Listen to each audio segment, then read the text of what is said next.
ਸਤਿ ਸ਼੍ਰੀ ਅਕਾਲ, ਆਦਾਬ, ਨਮਸਕਾਰ। ਮੈਂ ਹਾਂ ਰਾਖੀ, ਤੁਹਾਡੀ ਹੋਸਟ। ਅੱਜ ਤੁਹਾਡਾ ਪ੍ਰਵਾਸੀ ਟੀਵੀ ਦੇਖ ਰਹੇ ਸਾਰੇ ਦਰਸ਼ਕਾਂ ਦਾ ਸਵਾਗਤ ਹੈ ਮੇਰੇ ਵੱਲੋਂ। ਅੱਜ ਅਸੀਂ ਗੱਲ ਕਰਨ ਜਾ ਰਹੇ ਹਾਂ ਪ੍ਰਵਾਸੀ ਪ੍ਰਾਪਰਟੀਆਂ ਬਾਰੇ, ਜਿਹਦੇ ਬਾਰੇ ਅਸੀਂ ਤੁਹਾਨੂੰ ਵੱਧ ਤੋਂ ਵੱਧ ਜਾਣਕਾਰੀ ਦੇਵਾਂਗੇ ਇੱਥੇ ਰੀਅਲ ਸਟੇਟ ਦੇ ਬਾਰੇ। ਇਹ ਜਾਣਕਾਰੀ ਨਵੇਂ ਇਮੀਗ੍ਰੈਂਟਸ ਜਾਂ ਕੋਈ ਵੀ ਫਸਟ ਟਾਈਮ ਹੋਮ ਬਾਇਰਸ ਬਾਰੇ ਹੋਊਗੀ। ਇਹਦੇ ਵਿੱਚ ਅਸੀਂ ਤੁਹਾਨੂੰ ਜਾਣਕਾਰੀ ਦੇਵਾਂਗੇ ਕੋਈ ਵੀ ਕੌਂਡੋਸ ਖਰੀਦਣ ਬਾਰੇ, ਕੋਈ ਵੀ ਸੈਮੀ ਡਿਟੈਚਡ ਹਾਊਸ, ਕੋਈ ਡਿਟੈਚਡ ਹਾਊਸ, ਕੋਈ ਕਮਰਸ਼ੀਅਲ ਪ੍ਰਾਪਰਟੀਆਂ ਜਾਂ ਕੋਈ ਇਨਵੈਸਟਮੈਂਟ ਬਾਰੇ ਵੀ। ਸੋ ਅੱਜ ਸਾਡੇ ਨਾਲ ਇੱਥੇ ਸਟੂਡੀਓ 'ਚ ਮੌਜੂਦ ਨੇ ਮਿਸਟਰ ਪ੍ਰਵੀਨ ਅਰੋੜਾ, ਜਿਨ੍ਹਾਂ ਕੋਲ ਪਿਛਲੇ 16 ਸਾਲ ਦਾ ਐਕਸਪੀਰੀਅੰਸ ਆ ਇਸੇ ਫੀਲਡ ਦੇ ਵਿੱਚ। ਆਓ ਅਸੀਂ ਗੱਲ ਕਰਦੇ ਹਾਂ ਉਹਨਾਂ ਨਾਲ। ਸਤਿ ਸ਼੍ਰੀ ਅਕਾਲ ਸਰ। ਰਾਖੀ ਜੀ, ਸਤਿ ਸ਼੍ਰੀ ਅਕਾਲ। ਮੇਰੇ ਕੰਨਿਓ ਪ੍ਰਵਾਸੀ ਦੇ ਸਾਰੇ ਹੀ ਵਿਊਅਰਸ ਨੂੰ ਪਿਆਰ ਭਰੀ ਸਤਿ ਸ਼੍ਰੀ ਅਕਾਲ, ਨਮਸਕਾਰ ਤੇ ਆਦਾਬ ਜੀ। ਜੀ ਸਰ ਮੈਂ ਤੁਹਾਨੂੰ ਸਭ ਤੋਂ ਪਹਿਲਾਂ ਅੱਜ ਪੁੱਛਣਾ ਚਾਹੂੰਗੀ ਤੁਹਾਡੀ ਜਰਨੀ ਬਾਰੇ, ਜੋ ਤੁਹਾਡੀ ਪਿਛਲੇ 16 ਸਾਲ ਦੇ ਵਿੱਚ ਤੁਸੀਂ ਕੀ ਸਟਰਗਲਸ ਕੀਤੇ ਨੇ ਫੇਸ, ਐਂਡ ਕੀ ਤੁਸੀਂ ਅੱਜ ਜਿੱਥੇ ਪਹੁੰਚੇ ਹੋ, ਜੇ ਮੁਕਾਮ 'ਤੇ ਤੁਸੀਂ ਹੋ ਅੱਜ ਖੜੇ ਹੋ, ਉੱਥੇ ਕਿੱਦਾਂ ਆਏ ਹੋ ਸਰ? ਰਾਖੀ ਜੀ, ਜਿਸ ਤਰ੍ਹਾਂ ਕਿ ਆਪਾਂ ਸਾਰੇ ਲੋਕ ਇੱਥੇ ਇਮੀਗ੍ਰੈਂਟ ਆ, ਕੈਨੇਡਾ ਦੇ ਵਿੱਚ ਆਪਾਂ ਆਏ ਹਾਂ ਅਲੱਗ-ਅਲੱਗ ਜਗ੍ਹਾ ਤੋਂ। ਮਤਲਬ ਮੈਂ ਵੀ ਇੱਥੇ ਅੱਜ ਤੋਂ 20-21 ਸਾਲ ਪਹਿਲਾਂ ਐਜ ਇਮੀਗ੍ਰੈਂਟ ਹੀ ਆਇਆ ਸੀ। ਔਰ ਜਦੋਂ ਮੈਂ ਇੱਥੇ ਆਇਆ ਸੀ, ਤੁਹਾਨੂੰ ਪਤਾ ਹੀ ਹੈ ਕਿ ਬਿਗਨਿੰਗ ਦੇ ਵਿੱਚ ਆਪਾਂ ਨੂੰ ਸਾਰਿਆਂ ਨੂੰ ਸਰਵਾਈਵਲ ਦੀ ਹੁੰਦੀ ਹੈ ਕਿ ਵੀ ਆਪਾਂ ਕਿਸੇ ਵੀ ਤਰ੍ਹਾਂ ਇੱਥੇ ਸਰਵਾਈਵ ਕਰੀਏ। ਸੋ ਬਿਗਨਿੰਗ ਦੇ ਵਿੱਚ ਕੁਛ ਕੁ ਜਿਸ ਤਰ੍ਹਾਂ ਕਹਿ ਲਓ ਕਿ ਔਡ ਜੌਬਸ ਕੀਤੀਆਂ। ਔਡ ਜੌਬ ਕਰਨ ਤੋਂ ਬਾਅਦ ਫਿਰ ਥੋੜ੍ਹਾ ਜਿਹਾ ਆਪਣੇ ਆਪ ਨੂੰ ਅਪਗ੍ਰੇਡ ਕੀਤਾ। ਮੇਰੀ ਬੈਕਗਰਾਊਂਡ ਇੰਜੀਨੀਅਰਿੰਗ ਸਾਈਡ ਤੋਂ ਸੀ। ਫਿਰ ਇਸ 'ਤੇ ਮੈਂ 4 ਸਾਲ ਕੁਛ ਕੁ ਕੰਪਨੀਆਂ ਦੇ ਵਿੱਚ ਜੌਬ ਕੀਤੀ। ਫਾਰਮਾਸਿਊਟੀਕਲ ਕੰਪਨੀ 'ਚ ਕੰਮ ਕੀਤਾ। ਅੱਛੀਆਂ ਮਲਟੀਨੈਸ਼ਨਲ ਕੰਪਨੀਆਂ 'ਚ ਮੈਨੂੰ ਮੌਕਾ ਮਿਲਿਆ ਕੰਮ ਕਰਨ ਦਾ, ਉੱਥੇ ਕੰਮ ਕੀਤਾ। ਫਿਰ ਮੇਰੇ ਇੱਕ ਕਜ਼ਨ ਬ੍ਰਦਰ ਸੀ ਇੰਡੀਆ ਦੇ ਵਿੱਚ, ਉਹ ਰੀਅਲ ਸਟੇਟ ਦੀ ਬਿਜ਼ਨਸ ਨੇ। ਉਹਨਾਂ ਨੇ ਮੇਰੇ ਨਾਲ ਕਈ ਵਾਰ ਗੱਲ ਕੀਤੀ ਸੀ ਰੀਅਲ ਸਟੇਟ ਬਾਰੇ ਕਿ ਕੁਛ ਰੀਅਲ ਸਟੇਟ ਦੇ ਨਾਲ ਰਿਲੇਟਡ ਚੀਜ਼ ਕੀਤੀ ਜਾ ਸਕਦੀ ਆ, ਕਿਉਂਕਿ ਉਹ ਇੰਡੀਆ 'ਚ ਕਾਫੀ ਵਧੀਆ ਬਿਜ਼ਨਸ ਕਰ ਰਹੇ ਨੇ, ਉਹ ਹਜੇ ਵੀ ਕਰ ਰਹੇ ਆ। ਤਾਂ ਫਿਰ ਮੇਰੇ ਵੀ ਦਿਮਾਗ 'ਚ ਆਇਆ ਕਿ ਚਲੋ ਕੋਈ ਆਪਣਾ ਕੰਮ ਸ਼ੁਰੂ ਕੀਤਾ ਜਾਵੇ। ਫਿਰ 16 ਸਾਲ ਪਹਿਲਾਂ ਮੈਂ ਇਹ ਰੀਅਲ ਸਟੇਟ ਦਾ ਕੰਮ ਸ਼ੁਰੂ ਕੀਤਾ ਜੀ। ਔਰ ਜਿਸ ਤਰ੍ਹਾਂ ਕਿ ਬਾਕੀ ਸਾਰੇ ਇਮੀਗ੍ਰੈਂਟਸ ਦੀ ਤਰ੍ਹਾਂ ਆਪਾਂ ਹੌਲੀ ਹੌਲੀ ਆਪਣੀ ਜਰਨੀ 'ਚ ਉੱਪਰ ਵੱਧਦੇ ਹਾਂ। ਤਾਂ ਜਿਵੇਂ ਕਹਿ ਲਓ ਕਿ ਪਹਿਲਾਂ ਆ ਕੇ ਸਰਵਾਈਵਲ 'ਚ ਸੀਗੇ, ਸਰਵਾਈਵਲ ਤੋਂ ਬਾਅਦ ਫਿਰ ਜੌਬ ਠੀਕ ਠਾਕ ਮਿਲ ਗਈ, ਜੌਬ ਕਰਨ ਲੱਗ ਗਏ। ਜੌਬ ਤੋਂ ਬਾਅਦ ਫਿਰ 16 ਸਾਲ ਪਹਿਲਾਂ ਆ ਕੇ ਇਹ ਆਪਣਾ ਜਿਹੜਾ ਰੀਅਲ ਸਟੇਟ ਦਾ ਬਿਜ਼ਨਸ ਸੀ, ਇਹ ਬਿਜ਼ਨਸ ਸ਼ੁਰੂ ਕੀਤਾ ਮੈਂ। ਠੀਕ ਹੈ ਸਰ। ਸੋ ਮੈਂ ਤੁਹਾਨੂੰ ਥੋੜ੍ਹਾ ਜਿਹਾ ਡਿਟੇਲ ਦੇ ਵਿੱਚ ਪੁੱਛਣਾ ਚਾਹੂੰਗੀ ਸਰ, ਇਹ ਰੀਅਲ ਸਟੇਟ ਦੇ ਬਿਜ਼ਨਸ ਦੇ ਵਿੱਚ ਜਿੱਦਾਂ ਤੁਹਾਨੂੰ ਪਤਾ ਹੈ ਬਹੁਤ ਹੀ ਵਾਸਟ ਇੱਕ ਏਰੀਆ ਹੈ ਜਿਹਦੇ ਵਿੱਚ ਬਹੁਤ ਸਾਰੀ ਚੀਜ਼ਾਂ ਹੁੰਦੀਆਂ ਨੇ। ਸੋ ਮੈਂ ਤੁਹਾਨੂੰ ਪੁੱਛਣਾ ਚਾਹੂੰਗੀ ਵੀ ਤੁਸੀਂ ਕੀ ਸਰਵਿਸਿਜ਼ ਪ੍ਰੋਵਾਈਡ ਕਰਵਾਉਂਦੇ ਹੋ?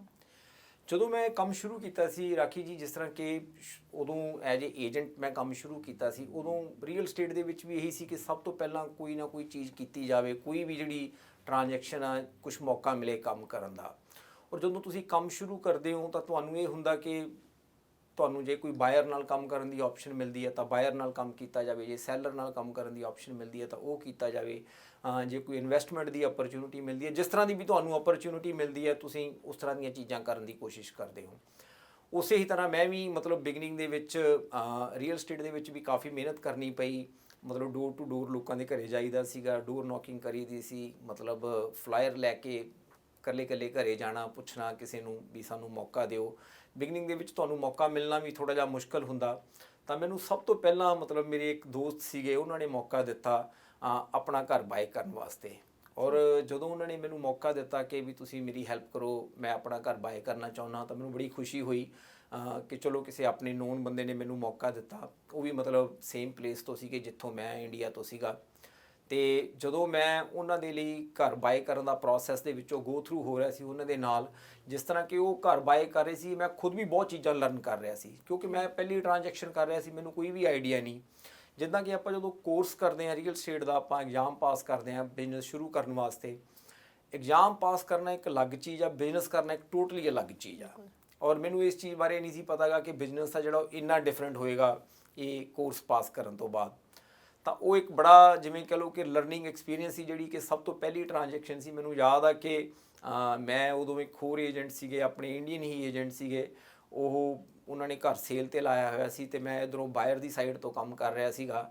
ਤਾਂ ਮਤਲਬ ਮੈਂ ਉਹਨਾਂ ਨੂੰ ਜਾ ਕੇ ਇਹ ਗੱਲ ਕਹੀ ਕਿ ਵੀ ਮੈਨੂੰ ਕੋਈ ਬਹੁਤਾ ਇਹਦੇ ਬਾਰੇ ਆਈਡੀਆ ਨਹੀਂ ਹੈ ਅਤੇ ਮੈਨੂੰ ਤੁਸੀਂ ਮੇਰੀ ਹੈਲਪ ਕਰੋ ਕਿ ਵੀ ਮੈਂ ਟ੍ਰਾਂਜੈਕਸ਼ਨ ਕਿਸ ਤਰ੍ਹਾਂ ਕਰ ਸਕਦਾ। And he was also very cooperative, ਉਹ ਵੀ ਬੜੇ ਕੋਆਪਰੇਟਿਵ ਸੀਗੇ। ਔਰ ਮੈਨੂੰ ਅੱਜ ਵੀ ਯਾਦ ਆ, ਅਸੀਂ ਰੇਲ ਔਸਨ ਦੇ ਉੱਪਰ ਬੈਠ ਕੇ ਇੱਕ ਉਹ ਬਸ ਆਪਣੇ ਜਿਹੜੇ ਲੱਗੇ ਹੁੰਦੇ ਆ ਜੀ ਉੱਥੇ ਬੈਂਚ, ਜੀ ਉੱਥੇ ਬੈਠ ਕੇ ਮੈਂ ਉਹਨਾਂ ਨੂੰ ਮਿਲਿਆ ਸੀਗਾ ਤੇ ਉੱਥੇ ਆਪਣੀ ਜਿਵੇਂ ਕਹਿ ਲਓ ਕਿ ਉਹਨਾਂ ਨਾਲ ਡਿਸਕਸ਼ਨ ਕੀਤਾ ਤਾਂ ਪਹਿਲੀ ਟ੍ਰਾਂਜੈਕਸ਼ਨ ਕੀਤੀ। ਫਿਰ ਉਸ ਤੋਂ ਬਾਅਦ ਜਿਵੇਂ ਕਹਿ ਲਓ ਕਿ ਜਦੋਂ ਆਪਾਂ ਇੱਕ ਟ੍ਰਾਂਜੈਕਸ਼ਨ ਕਰਦੇ ਹਾਂ ਫਿਰ ਹੌਲੀ ਹੌਲੀ ਮੌਕਾ ਮਿਲਦਾ ਗਿਆ, 1 ਆਫਟਰ 2, 2 ਤੋਂ ਬਾਅਦ 4, ਫਿਰ ਜਿਸ ਤਰ੍ਹਾਂ ਕਹਿ ਲਓ ਕਿ ਹੌਲੀ ਹੌਲੀ ਅੱਗੇ ਵੱਧਦਾ ਗਿਆ। ਔਰ ਫਿਰ ਜਿਵੇਂ ਕਹਿ ਲਓ 2-3 ਸਾਲਾਂ ਬਾਅਦ ਮੈਨੂੰ ਫਿਰ ਇਹ ਮਹਿਸੂਸ ਹੋਣ ਲੱਗ ਗਿਆ ਕਿ ਹੁਣ ਮੈਂ ਠੀਕ ਠਾਕ ਕੰਮ ਕਰ ਰਿਹਾ ਵਾਂ, ਮਤਲਬ ਮੈਂ ਚੰਗਾ ਕੰਮ ਕਰ ਸਕਦਾ ਵਾਂ ਹੁਣ। ਤਾਂ ਫਿਰ ਹੋਰ ਉਸ ਤੋਂ ਬਾਅਦ ਮੈਂ ਮਤਲਬ ਕਾਫੀ ਜਿਸ ਤਰ੍ਹਾਂ ਕਹਿ ਲਓ ਕਿ ਟ੍ਰੇਨਿੰਗਸ ਵਗੈਰਾ ਵੀ ਲਈਆਂ ਕਾਫੀ ਇਸ ਬਿਜ਼ਨਸ ਦੇ ਵਿੱਚ। ਫਿਰ 4-5 ਸਾਲ ਕੰਮ ਕਰਨ ਤੋਂ ਬਾਅਦ ਮੈਨੂੰ ਲੱਗਿਆ ਕਿ ਹੁਣ ਮੈਨੂੰ ਕਿਸੇ ਨਾ ਕਿਸੇ ਹੈਲਪ ਦੀ ਵੀ ਜ਼ਰੂਰਤ ਆ। ਤਾਂ ਫਿਰ ਮੈਂ ਜਿਵੇਂ ਕਹਿ ਲਓ ਕਿ ਟੀਮ ਬਿਲਡਿੰਗ ਵਾਲੀ ਸਾਈਡ ਤੇ ਥੋੜ੍ਹਾ ਜਿਹਾ ਮੂਵ ਕਰਨਾ ਸ਼ੁਰੂ ਕਰਤਾ ਸੀ। ਮੈਂ ਆਪਣੇ ਨਾਲ ਕਿਸੇ ਏਜੰਟ ਦੀ ਹੈਲਪ ਲੈਣੀ ਸ਼ੁਰੂ ਕਰਤੀ ਸੀ। ਮਤਲਬ ਇਹ ਸਾਰਾ ਤੁਹਾਡਾ ਜਿਹੜਾ ਸਟਰਗਲ ਆ ਇਹ ਬਹੁਤ ਹੀ ਇੱਕ ਹਾਰਡ ਵਰਕਿੰਗ ਨਾਲ, ਇਹ ਤੁਹਾਡਾ ਇੱਕ ਪੈਸ਼ਨ ਸੀਗਾ ਵੀ ਤੁਸੀਂ ਇਹ ਫੀਲਡ ਦੇ ਵਿੱਚ ਆਪਣਾ ਸਾਰਾ ਕੁਝ ਕੰਮ ਕਰਨਾ ਸੀਗਾ, ਰਾਈਟ? ਸੋ ਉਹਦੇ ਲਈ ਮੈਂ ਆਪਣੇ ਦਰਸ਼ਕਾਂ ਨੂੰ ਵੀ ਇਹੀ ਚੀਜ਼ ਕਹੂੰਗੀ ਵੀ ਤੁਹਾਡਾ ਪੈਸ਼ਨ ਹੋਣਾ ਬਹੁਤ ਜ਼ਰੂਰੀ ਆ। ਜਿੱਦਾਂ ਆਪਾਂ ਸੁਣਿਆ ਮਿਸਟਰ ਪ੍ਰਵੀਨ ਅਰੋੜਾ ਤੋਂ ਹੁਣੇ ਕਿ ਇਹਨਾਂ ਦਾ ਰੀਅਲ ਸਟੇਟ ਦੇ ਕੰਮ ਦੇ ਵਿੱਚ ਇੱਕ ਪੈਸ਼ਨ ਸੀਗਾ, ਇੱਕ ਜਨੂਨ ਸੀਗਾ ਵੀ ਇਹਨਾਂ ਨੂੰ ਇਹ ਫੀਲਡ ਦੇ ਵਿੱਚ ਆਪਣਾ ਇੱਕ ਬਹੁਤ ਹੀ ਵਧੀਆ ਨਾਮ ਬਣਾਉਣਾ ਸੀਗਾ। ਇਹ ਆਲਮੋਸਟ ਇਹਨਾਂ ਨੂੰ 16 ਸਾਲ ਹੋ ਗਏ ਨੇ ਤੇ ਹਜੇ ਤੱਕ ਇਹ ਆਲਮੋਸਟ ਮੋਰ ਦੈਨ 1 ਬਿਲੀਅਨ ਦਾ ਬਿਜ਼ਨਸ ਕਰ ਚੁੱਕੇ ਨੇ। So which is really a very big amount. And ਆਪਾਂ ਇਹਨਾਂ ਤੋਂ ਹੋਰ ਡਿਟੇਲ ਦੇ ਵਿੱਚ ਜਾਣਦੇ ਹਾਂ ਇੱਕ ਛੋਟੇ ਜਿਹੇ ਬ੍ਰੇਕ ਦੇ ਬਾਅਦ।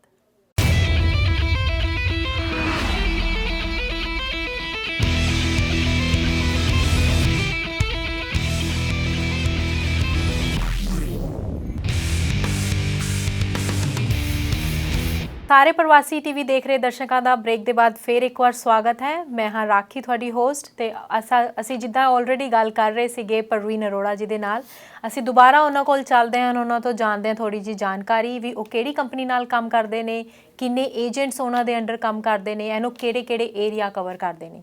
ਹਾਂਜੀ ਪ੍ਰਵੀਨ ਜੀ, ਮੈਂ ਤੁਹਾਡੇ ਤੋਂ ਥੋੜ੍ਹਾ ਜਿਹਾ ਜਾਣਕਾਰੀ ਦੇ ਵਿੱਚ ਡਿਟੇਲ ਦੇ ਵਿੱਚ ਪੁੱਛਣਾ ਚਾਹੂੰਗੀ ਵੀ ਤੁਸੀਂ ਕਿਹੜੀ ਕੰਪਨੀ ਨਾਲ ਕੰਮ ਕਰਦੇ ਹੋ ਐਂਡ ਤੁਸੀਂ ਕਿਹੜੀ ਸਰਵਿਸਿਜ਼ ਪ੍ਰੋਵਾਈਡ ਕਰਵਾਉਂਦੇ ਹੋ ਦਰਸ਼ਕਾਂ ਨੂੰ? ਰਾਖੀ ਜੀ, ਮੈਂ ਸ਼ੁਰੂ ਤੋਂ ਹੀ ਜਦੋਂ ਤੋਂ ਵੀ ਕੰਮ ਸਟਾਰਟ ਕੀਤਾ ਆਪਣਾ ਜੀ, ਮੈਂ ਰੀਮੈਕਸ ਜੋ ਕਿ ਕਾਫੀ ਵੈਲ ਨੋਨ ਕੰਪਨੀ ਆ ਵਰਲਡ ਵਾਈਡ, ਮਤਲਬ ਜਿਸ ਤਰ੍ਹਾਂ ਕਹਿ ਲਓ ਕਿ ਸਾਰੀ ਵਰਲਡ ਦੇ ਵਿੱਚ ਉਹਨਾਂ ਦੀਆਂ ਆਫਿਸਿਸ ਨੇ। ਸੋ ਉਹਨਾਂ ਦੇ ਨਾਲ ਹੀ ਸਟਾਰਟ ਕੀਤਾ ਸੀ ਤੇ ਮੈਂ ਰੀਮੈਕਸ ਦੇ ਨਾਲ ਹੀ ਸ਼ੁਰੂ ਤੋਂ ਕੰਮ ਕਰ ਰਿਹਾ। ਜਿਸ ਤਰ੍ਹਾਂ 16 ਸਾਲ ਹੋ ਗਏ ਮੈਂ ਉਸੇ ਹੀ ਕੰਪਨੀ ਦੇ ਨਾਲ ਕੰਮ ਕਰ ਰਿਹਾ। ਔਰ ਜਿਹੜੀ ਸਾਡੀ ਬ੍ਰੋਕਰੇਜ ਆ ਉਹ ਰੀਮੈਕਸ ਰੀਅਲ ਸਟੇਟ ਸੈਂਟਰ ਬ੍ਰੋਕਰੇਜ ਆ ਜੀ, ਜਿੱਥੇ ਮੈਂ ਸਟਾਰਟ ਕੀਤਾ ਸੀ। ਬਟ ਰੀਸੈਂਟਲੀ ਹੁਣ ਮੈਂ 2 ਮਹੀਨੇ ਪਹਿਲਾਂ ਹੀ ਉਹਨਾਂ ਦੇ ਨਾਲ ਹੀ ਰੀਮੈਕਸ ਦੇ ਨਾਲ ਆਪਣੇ ਰੀਮੈਕਸ ਦੀ ਫਰੈਂਚਾਈਜ਼ ਲੈ ਲਈ ਸੀ। ਆਪਣੀ ਬ੍ਰੋਕਰੇਜ ਆ ਜਿਹੜੀ ਮੈਂ ਉਹ ਰਜਿਸਟਰ ਕਰਵਾ ਲਈ ਸੀਗੀ ਜੀ। ਅਦਰਵਾਈਜ਼ ਜਿਸ ਤਰ੍ਹਾਂ ਕਹ ਲਓ ਕਿ ਮੈਂ ਲੇਟਲੀ ਜਿਹੜਾ ਕੰਮ ਕਰ ਰਿਹਾ ਸੀ ਰੀਮੈਕਸ ਰੀਅਲ ਸਟੇਟ ਸੈਂਟਰ ਦੇ ਨਾਲ ਕੰਮ ਕਰ ਰਿਹਾ ਸੀ। ਔਰ ਇਹ ਜਿਹੜੀ ਬ੍ਰੋਕਰੇਜ ਵੀ ਆ ਇਹਨਾਂ ਦਾ ਮਤਲਬ ਕਾਫੀ ਵੱਡਾ ਸੈਟਅਪ ਆ, ਜਿਸ ਤਰ੍ਹਾਂ ਕਿ 17 ਡਿਫਰੈਂਟ ਲੋਕੇਸ਼ਨਸ ਨੇ ਇਹਨਾਂ ਦੀਆਂ ਜੀ। ਜਿਵੇਂ ਆਪਾਂ ਕਹਿ ਲਈਏ ਕਿ ਵੈਸਟ ਐਂਡ ਤੇ ਜਿਹੜੀਆਂ ਸਾਰੀਆਂ ਨੇ, ਵੈਸਟ ਐਂਡ ਤੇ ਸਾਰੇ ਮਤਲਬ ਲੋਕੇਸ਼ਨਸ ਨੇ ਸਾਡੀਆਂ ਜੀ, ਆਪਣੇ ਬਰੈਂਪਟਨ ਮਿਸਿਸਾਗਾ ਤੋਂ ਲੈ ਕੇ ਹੈਮਿਲਟਨ ਤੱਕ। ਜਿਸ ਤਰ੍ਹਾਂ ਕਿ ਅੱਜ ਕੱਲ੍ਹ ਆਪਣੇ ਕਾਫੀ ਭਾਈਚਾਰੇ ਦਾ ਬਾਹਰ ਰੁਝਾਨ ਆ, ਗੋਲਫ, ਕਿਚਨਰ, ਵਾਟਰਲੂ, ਇਹਨਾਂ ਥਾਵਾਂ ਤੇ ਮਤਲਬ ਬਾਇੰਗ ਸੈਲਿੰਗ ਕਰਨਾ। ਤਾਂ ਇਹਨਾਂ ਸਾਰੀਆਂ ਥਾਵਾਂ ਦੇ ਉੱਪਰ ਜਿਹੜੀ ਸਾਡੀਆਂ ਨੇ ਜੀ ਇਹ ਲੋਕੇਸ਼ਨਸ ਹੈਗੀਆਂ ਨੇ ਜੀ। ਠੀਕ ਹੈ ਸਰ। ਹਾਂਜੀ। ਤੇ ਮੈਂ ਤੁਹਾਨੂੰ ਪੁੱਛਣਾ ਚਾਹੂੰਗੀ ਸਰ, ਕਿੰਨੇ ਸਟਾਫ ਮੈਂਬਰਸ ਤੁਹਾਡੇ ਅੰਡਰ ਕੰਮ ਕਰਦੇ ਨੇ? ਜਿੱਦਾਂ ਤੁਸੀਂ ਕਿਹਾ ਵੀ ਤੁਸੀਂ ਇੱਕ ਆਪਣਾ ਹੀ ਐਮਪਾਇਰ ਬਣਾ ਲਿਆ ਹੈ ਇਸ ਫੀਲਡ ਦੇ ਵਿੱਚ 16 ਸਾਲ ਕੰਮ ਕਰਕੇ। ਸੋ ਕਿੰਨੇ ਮੈਂਬਰਸ ਸਰ ਕੰਮ ਕਰਦੇ ਨੇ ਤੁਹਾਡੇ? ਇਹਦੇ 'ਚ ਇਸ ਤਰ੍ਹਾਂ ਰਾਖੀ ਜੀ ਕਿ ਮਤਲਬ ਜਿਸ ਤਰ੍ਹਾਂ ਬ੍ਰੋਕਰੇਜ ਦੇ ਵਿੱਚ ਤਾਂ ਕਾਫੀ ਏਜੰਟਸ ਨੇ ਜਿਹੜੀਆਂ ਰੀਮੈਕਸ ਰੀਅਲ ਸਟੇਟ ਸੈਂਟਰ ਦੀ ਬ੍ਰੋਕਰੇਜ ਆ ਜੀ। ਬਟ ਜਿਹੜੀ ਅਸੀਂ ਆਪਣੀ ਮਤਲਬ ਟੀਮ ਆ ਸਾਡੀ, ਉਸ ਟੀਮ ਦੇ ਵਿੱਚ ਮੇਰੇ ਨਾਲ 20 ਰੀਅਲ ਆਪਣੇ ਜਿਹੜੇ ਏਜੰਟਸ ਨੇ ਕੰਮ ਕਰਦੇ ਆ ਜੀ। ਔਰ ਉਸ ਤੋਂ ਬਾਅਦ ਸਾਡਾ ਮਤਲਬ ਜਿਹੜਾ ਕਿ ਸਪੋਰਟ ਸਟਾਫ ਆ, ਐਡਮਿਨਸ ਨੇ ਸਾਡੇ ਕੋਲ 5-6 ਐਡਮਿਨਸ ਨੇ। ਹੋਰ ਥਰਡ ਪਾਰਟੀ ਕੰਪਨੀਜ਼ ਕਾਫੀ ਸਾਡੇ ਨਾਲ ਕੰਮ ਕਰਦੀਆਂ ਨੇ। ਔਰ ਸਾਡਾ ਹੋਮ ਸਟੇਜਿੰਗ ਦਾ ਵੀ ਸਾਰਾ ਆਪਣਾ ਇਨ ਹਾਊਸ ਸੈਟਅਪ ਆ, ਉਹਦੇ 'ਚ ਵੀ ਸਾਡੇ ਕੋਲ 4-5 ਬੰਦੇ ਜਿਹੜੇ ਇਕੱਲੇ ਹੋਮ ਸਟੇਜਿੰਗ ਤੇ ਹੀ ਕੰਮ ਕਰਦੇ ਆ। ਤਾਂ ਆਲ ਟੂਗੈਦਰ ਤੁਸੀਂ ਕਹਿ ਸਕਦੇ ਹੋ ਕਿ ਜਿਹੜਾ ਸਾਡਾ ਟੀਮ ਦਾ ਸਟਰਕਚਰ ਆ ਉਹਦੇ 'ਚ ਤਕਰੀਬਨ 30-35 ਬੰਦੇ ਕੰਮ ਕਰਦੇ ਆ ਜੀ ਸਾਡੇ ਨਾਲ। Okay sir.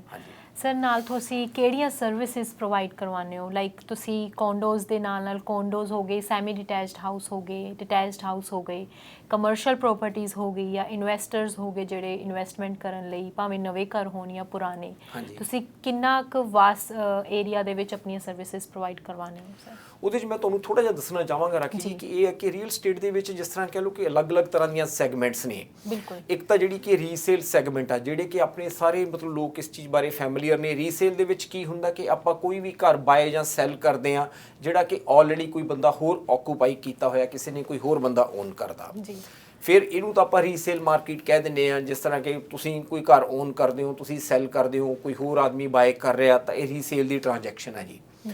ਇਹਦੇ ਨਾਲ ਇੱਕ ਡਿਵੀਜ਼ਨ ਹੈ ਜੀ ਜਿਹੜੀ ਕਿ ਪ੍ਰੀ ਕੰਸਟਰਕਸ਼ਨ ਦੀ ਹੈ, ਜਿਹਦੇ 'ਚ ਕਿ ਨਵੇਂ ਘਰ ਬਣਦੇ ਨੇ ਜਾਂ ਨਵੀਆਂ ਕੌਂਡੋਜ਼ ਜਾਂ ਨਵੀਆਂ ਹੋਰ ਇਨਵੈਸਟਮੈਂਟ ਦੀਆਂ ਜੋ ਵੀ ਆਪਸ਼ਨਸ ਆਉਂਦੀਆਂ ਨੇ, ਟਾਊਨ ਹਾਊਸ, ਸੈਮੀ ਡਿਟੈਚ ਹੋ ਗਏ। ਇਹ ਜਿਹੜੀ ਡਿਵੀਜ਼ਨ ਹੁੰਦੀ ਹੈ ਜੀ, ਇਹਦੇ 'ਚ ਜਿਹੜੇ ਕਿ ਬਿਲਡਰਸ ਸੈਲ ਕਰਦੇ ਨੇ ਔਰ ਬਿਲਡਰਸ ਤੋਂ ਲੋਕੀ ਬਾਏ ਕਰਦੇ ਨੇ। ਔਰ ਤੀਸਰੀ ਜਿਹੜੀ ਸੈਗਮੈਂਟ ਹੈ ਰੀਅਲ ਸਟੇਟ ਦੀ, ਉਹ ਇਹ ਹੈ ਜੀ ਕਿ ਜਿਹਦੇ 'ਚ ਕਮਰਸ਼ੀਅਲ ਐਕਟੀਵਿਟੀ ਹੁੰਦੀ ਹੈ। ਜਿਸ ਤਰ੍ਹਾਂ ਕਿ ਲੋਕੀ ਬਿਜ਼ਨਸ ਸੈਲ ਕਰਦੇ ਆ ਜਾਂ ਪਲਾਜ਼ਾਜ਼ ਵਗੈਰਾ ਸੈਲ ਕਰਦੇ ਆ। ਜਿਹੜਾ ਕਮਰਸ਼ੀਅਲ ਦੀ ਆਪਣੀ ਸੈਗਮੈਂਟ ਆ, ਇਹ ਵੀ ਕਾਫੀ ਵਾਸਟ ਸੈਗਮੈਂਟ ਆ, ਜਿਹਦੇ 'ਚ ਲੈਂਡ ਸੈਲ ਹੁੰਦੀ ਆ, ਪਲਾਜ਼ਾ ਸੈਲ ਹੁੰਦੇ ਨੇ, ਹੋਟਲ ਮੋਟਲਸ, ਮਤਲਬ ਡਿਫਰੈਂਟ ਟਾਈਪ ਦੀਆਂ ਜਿਹੜੀਆਂ ਕਮਰਸ਼ੀਅਲ ਐਕਟੀਵਿਟੀਜ਼ ਨੇ ਉਹ ਹੁੰਦੀਆਂ ਨੇ ਜੀ। ਜਦੋਂ ਮੈਂ ਰਾਖੀ ਜੀ ਕੰਮ ਸ਼ੁਰੂ ਕੀਤਾ ਸੀ ਤਾਂ ਮੈਂ ਇਕੱਲਾ ਹੀ ਸੀ। ਪਹਿਲਾਂ ਜਦੋਂ ਮੈਂ ਸ਼ੁਰੂ ਕੀਤਾ ਸੀ 16 ਸਾਲ, ਤਾਂ ਮੈਂ ਰੀਸੇਲ ਦੇ ਵਿੱਚ ਹੀ ਕੰਮ ਕਰਦਾ ਸੀਗਾ, ਕਿਉਂਕਿ ਉਦੋਂ ਐਜ ਏ ਇੰਡੀਵਿਜੂਅਲ ਏਜੰਟ ਇਸ ਤੋਂ ਜ਼ਿਆਦਾ ਹੋਰ ਚੀਜ਼ਾਂ ਕਰਨੀਆਂ ਮੇਰੇ ਲਈ ਕਾਫੀ ਮੁਸ਼ਕਲ ਹੁੰਦੀਆਂ ਸੀ। ਨੌਲੇਜ ਵੀ ਹੈ ਨਹੀਂ ਸੀ, ਐਕਸਪੀਰੀਅੰਸ ਵੀ ਹੈ ਨਹੀਂ ਸੀ, ਔਰ ਉਹਦੇ ਨਾਲ ਇਨਫਰਾਸਟਰਕਚਰ ਵੀ ਹੈ ਨਹੀਂ ਸੀਗਾ। ਤਿੰਨੇ ਚੀਜ਼ਾਂ ਹੀ ਹੈ ਨਹੀਂ ਸੀਗੀਆਂ। ਫਿਰ ਹੌਲੀ ਹੌਲੀ ਜਿਸ ਤਰ੍ਹਾਂ ਮੈਂ ਮਤਲਬ ਕੰਮ 'ਚ ਪ੍ਰੋਗਰੈਸ ਕਰਦਾ ਗਿਆ, ਵਨ ਆਫਟਰ ਅਨਦਰ ਚੀਜ਼ ਅੱਗੇ ਜੁੜਦੀ ਗਈ, ਮੇਰੇ ਨਾਲ ਮਤਲਬ ਹੋਰ ਏਜੰਟਸ ਵੀ ਜੁੜਦੇ ਗਏ, ਤਾਂ ਅਸੀਂ ਆਪਣੀ ਜਦੋਂ ਟੀਮ ਬਿਲਡ ਕੀਤੀ, ਟੀਮ ਵੀ ਮੈਂ ਜਿਹੜੀ ਬਿਲਡ ਕੀਤੀ ਸੀ, ਸਭ ਤੋਂ ਪਹਿਲਾਂ ਮੈਂ ਰੀਸੇਲ ਦੀ ਹੀ ਟੀਮ ਆਪਣੀ ਬਿਲਡ ਕੀਤੀ ਸੀ ਜੀ। ਰੀਸੇਲ ਦੀ ਟੀਮ ਤੋਂ ਬਾਅਦ ਫਿਰ ਅਸੀਂ ਆਪਣੀ ਜਿਹੜੀ ਸੈਕੰਡ ਡਿਵੀਜ਼ਨ ਬਣਾਈ, ਉਹ ਪ੍ਰੀ ਕੰਸਟਰਕਸ਼ਨ ਦੀ ਬਣਾਈ। ਪ੍ਰੀ ਕੰਸਟਰਕਸ਼ਨ ਦੇ ਵਿੱਚ ਮਤਲਬ ਕੀ ਹੈ ਕਿ ਸਾਡੇ ਕੋਲ ਡੈਡੀਕੇਟਡ ਸਾਡੇ ਟੀਮ ਮੈਂਬਰਸ ਨੇ, ਔਰ ਜਿਹੜੀ ਪ੍ਰੀ ਕੰਸਟਰਕਸ਼ਨ ਦੀ ਸਾਡੀ ਟੀਮ ਆ, ਉਹਨੂੰ ਜਿਹੜਾ ਟੀਮ ਲੀਡਰ ਵੀ ਲੀਡ ਕਰਦਾ, ਉਹ ਡੈਡੀਕੇਟਡ ਸਿਰਫ ਪ੍ਰੀ ਕੰਸਟਰਕਸ਼ਨ 'ਤੇ ਹੀ ਕੰਮ ਕਰਦਾ। ਸੋ ਹੁਣ ਕੀ ਆ, ਸਾਡਾ ਇੱਕ ਰੀਸੇਲ ਦੀ ਟੀਮ ਆ ਜਿਹੜੀ ਕਿ ਟੋਟਲੀ 100% ਰੀਸੇਲ 'ਤੇ ਕੰਮ ਕਰਦੀ ਆ। ਇੱਕ ਪ੍ਰੀ ਕੰਸਟਰਕਸ਼ਨ ਦੀ ਟੀਮ ਆ ਜਿਹੜੀ ਕਿ ਟੋਟਲੀ 100% ਪ੍ਰੀ ਕੰਸਟਰਕਸ਼ਨ ਦੇ ਕੰਮ ਕਰਦੀ ਆ। ਫਿਰ ਉਹਦੇ ਨਾਲ ਅਸੀਂ ਕਮਰਸ਼ੀਅਲ ਦੀ ਜਿਹੜੀ ਟੀਮ ਆ ਉਹ ਵੀ ਐਡ ਕੀਤੀ। ਉਹਦੇ 'ਚ ਇਹ ਆ ਕਿ ਉਹ ਸਿਰਫ ਇਕੱਲਾ ਕਮਰਸ਼ੀਅਲ 'ਤੇ ਹੀ ਕੰਮ ਕਰਦੇ ਆ। ਪਹਿਲਾਂ ਜਦੋਂ ਮੈਂ ਕੰਮ ਸ਼ੁਰੂ ਕੀਤਾ ਸੀ, ਜਿਸ ਤਰ੍ਹਾਂ ਕਹਿ ਲਓ ਕਿ ਪੰਜਾਬੀ 'ਚ ਮੈਂ ਆਪ ਚਾਰੇ ਪਾਸੇ ਹੱਥ ਮਾਰਦਾ ਸੀਗਾ ਜੀ, ਵੀ ਇੱਧਰ ਭੱਜਣਾ, ਕਦੇ ਇੱਧਰ ਭੱਜਣਾ, ਪਰ ਉਹਦੇ 'ਚ ਕੀ ਹੁੰਦਾ ਸੀ, ਅਸੀਂ ਵਧੀਆ ਸਰਵਿਸ ਨਹੀਂ ਸੀ ਦੇ ਪਾਉਂਦੇਗੇ। ਫਿਰ ਅਸੀਂ ਕੀ ਕੀਤਾ ਕਿ ਅਸੀਂ ਸਾਰੇ ਬੰਦਿਆਂ ਨੂੰ ਉਹਨਾਂ ਦੀਆਂ ਇੱਕ ਜਿਹੜੀਆਂ ਪਰਟੀਕੂਲਰ ਸੈਗਮੈਂਟਸ ਨੇ ਉਹਦੇ ਵਿੱਚ ਹੀ ਉਹ ਕੰਮ ਕਰਦੇ ਆ। ਉਹਦੇ ਨਾਲ ਇਹ ਹੈ ਕਿ ਇੱਕ ਤਾਂ ਉਹਨਾਂ ਦਾ ਐਕਸਪੀਰੀਅੰਸ ਉਸ ਚੀਜ਼ ਬਾਰੇ ਆ, ਉਹ ਬੈਟਰ ਸਰਵਿਸ ਦੇ ਪਾਉਂਦੇ ਆ, ਉਹਨਾਂ ਨੂੰ ਨੌਲੇਜ ਆ ਉਸ ਪ੍ਰੋਡਕਟ ਦੀ, ਔਰ ਉਹਦੇ ਨੌਲੇਜ ਹੋਣ ਕਰਕੇ, ਬੈਟਰ ਸਰਵਿਸ ਦੇਣ ਕਰਕੇ ਜਿਹੜੇ ਅਸੀਂ ਮਤਲਬ ਰਿਜ਼ਲਟਸ ਵੀ ਨੇ ਜਿਹੜੇ ਸਾਡੇ, ਉਹ ਦਿਨੋਂ ਦਿਨ ਕਾਫੀ ਉੱਪਰ ਜਾ ਰਹੇ ਆ। ਕਿਉਂਕਿ ਲੋਕਾਂ ਨੂੰ ਜੋ ਉਹਨਾਂ ਦੀ ਰਿਕੁਆਇਰਮੈਂਟ ਆ ਉਹ ਅਸੀਂ ਫੁੱਲਫਿਲ ਕਰਦੇ ਆ, ਉਹ ਉਹਨਾਂ ਨੂੰ ਅਸੀਂ ਵਧੀਆ ਸਰਵਿਸ ਪ੍ਰੋਵਾਈਡ ਕਰਦੇ ਹਾਂ। ਹਾਂਜੀ, ਸੋ ਜਿੱਦਾਂ ਕਿ ਹੁਣੇ ਤੁਸੀਂ ਸੁਣਿਆ ਪਰਵੀਨ ਅਰੋੜਾ ਜੀ ਤੋਂ ਕਿ ਇਹ ਕਿੰਨੇ ਵਾਸਟ ਏਰੀਆ ਦੇ ਵਿੱਚ ਆਪਣੀ ਸਰਵਿਸਿਜ਼ ਪ੍ਰੋਵਾਈਡ ਕਰਵਾਉਂਦੇ ਨੇ, ਤੇ ਇਹਨਾਂ ਦੇ under almost more then 20 people ਕੰਮ ਕਰਦੇ ਨੇ।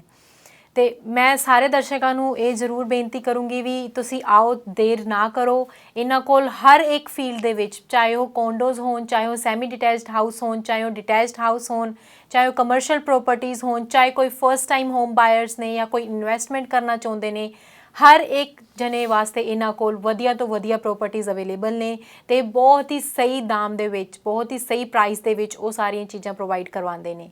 ਤੇ ਹੁਣ ਮੈਨੂੰ ਦਿਓ ਇਜਾਜ਼ਤ, ਆਪਾਂ ਅਗਲੇ ਹਫਤੇ ਫੇਰ ਮਿਲਾਂਗੇ ਪ੍ਰਵਾਸੀ ਪ੍ਰੋਪਰਟੀਜ਼ ਸ਼ੋਅ ਦੇ ਵਿੱਚ, ਤੇ ਆਪਾਂ ਪਰਵੀਨ ਅਰੋੜਾ ਜੀ ਦੇ ਨਾਲ ਹੋਰ ਗੱਲ ਕਰਾਂਗੇ ਫਸਟ ਟਾਈਮ ਹੋਮ ਬਾਇਰਸ ਬਾਰੇ ਐਂਡ ਇਨਵੈਸਟਰਸ ਬਾਰੇ। ਧੰਨਵਾਦ।